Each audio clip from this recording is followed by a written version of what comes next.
Umarangkada na ang pamimigay ng ayuda para sa mga tricycle driver sa Metro Manila. May ulat on the spot si Ivan Mayrina. Ivan?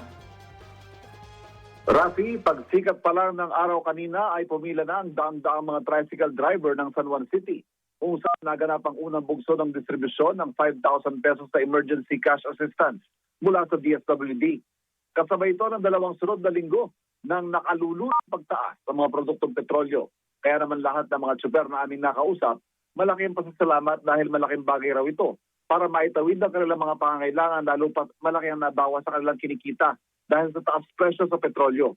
Present sa pamigay ng ayuda sina Transportation Secretary Giovanni Lopez at DSWD Secretary Rex Gatchalian. Ang Gatchalian, target nilang matapos ang tricycle drivers ng LCR ngayong linggo ito.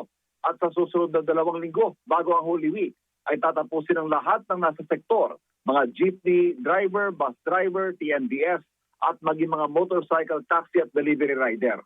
Pagkatapos naman ng Holy Week, magsisimula na rin ang pamamahagi ng ayuda sa mga probinsya sa buong bansa.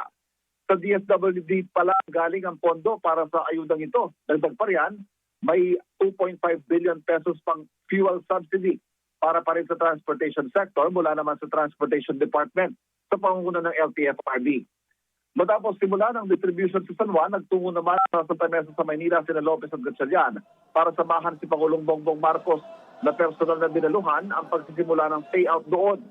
Pagtitiyak ng Pangulo simula pa lang ito at siniguro din niyang tinututukan ng gobyerno ang sitwasyon sa Middle East at patuloy na gagawa ng mga hakbang para tiyaking makakapaghanap buhay ang ating mga kababayan.